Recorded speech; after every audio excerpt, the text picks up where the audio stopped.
Straight lines అనే chapter నుంచి reduction to intercept form అనే కాన్సెప్ట్ని మనం ఈ షార్ట్లో చూద్దాము. General equation of straight line ఎలా ఉంటుందమ్మా? A x plus b y plus c equal to 0 అని ఉంటుంది. ఇంటర్సెప్ట్ ఫార్మ్ ఏంటి? X by a plus y by b equal to 1. A అనేది ఎక్స్ ఇంటర్సెప్ట్, బి అనేది వై ఇంటర్సెప్ట్. ఇప్పుడు ఎగ్జాంపుల్ చూడండి. Reduce the following equation to intercept form. ఇచ్చిన equation 3x plus 2y minus 12 equal to 0. మనకి ఇలా రావాలి, x by a plus y by b equal to 1 ఫార్మ్లోకి. So first given రాసేసుకోండి. ఈ 12ని -12ని అటు తీసుకువెళ్తే ఈజ్ ఈక్వల్ టు కవతలకి +12 అయిపోయింది. ఈ ఈజ్ ఈక్వల్ టు కవతలు మనకు 1 ఉండాలి. సో డివైడెడ్ బై 12 చేసేస్తాం.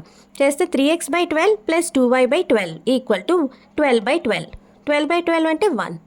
సో ఇప్పుడు 3x by 12 plus 2y by 12 equal to 1. ఇప్పుడు 3ని కిందకి దించేసేయండి. అప్పుడు ఏమవుతుంది?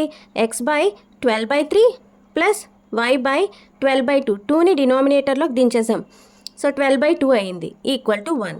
So 3 1s 3 4s. So x by 4 plus 2 1s 2 6s. Y by 6 equal to 1.